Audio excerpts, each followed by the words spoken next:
to meet Jack Torrance. How do you do? How do you do? Pleased to meet you. Pleased to meet you too. Grab a chair, Bill, and join in. Jack's going to take care of the overlook for us this winter. I'd like you to take him around the place as soon as we're through. Fine. Jack's a school teacher. Formerly a school teacher.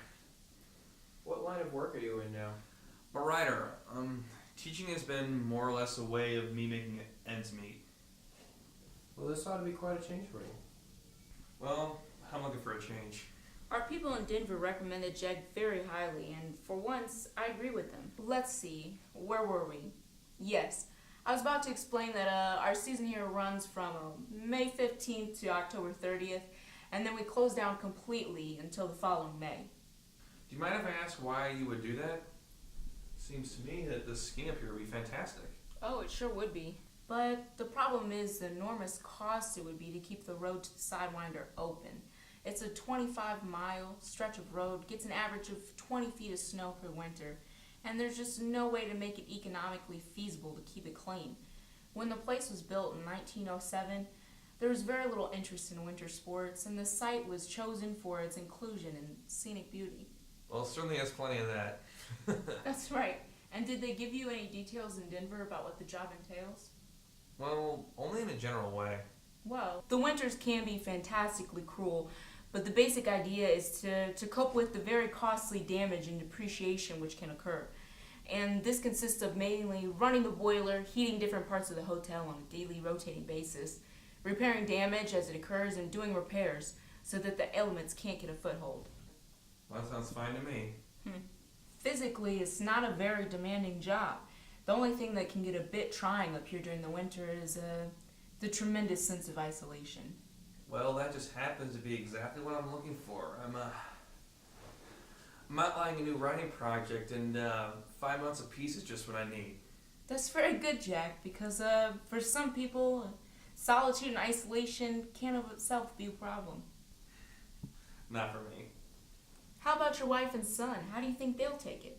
They'll love it. Great. Well, before I turn you over to Bill, there is one other thing I think we should talk about. I don't want to be melodramatic, but it is something that's been known to give a few people second thoughts about the job. I'm intrigued. I don't suppose they told you anything about in Denver the tragedy we had up here during the winter of 1970? I don't believe they did. Well, my predecessor in this job hired a man named Charles Grady as the winter caretaker. He came up here with his wife and two little girls of about 8 or 10, and he had a good employment record, good references, and from what I've been told, he seemed like a completely normal individual. But at some point during the winter, he must have suffered some kind of complete mental breakdown. He ran amok and killed his family with an axe. Stacked them neatly in one of the rooms of the West Wing, and then he put both barrels of his shotgun in his mouth.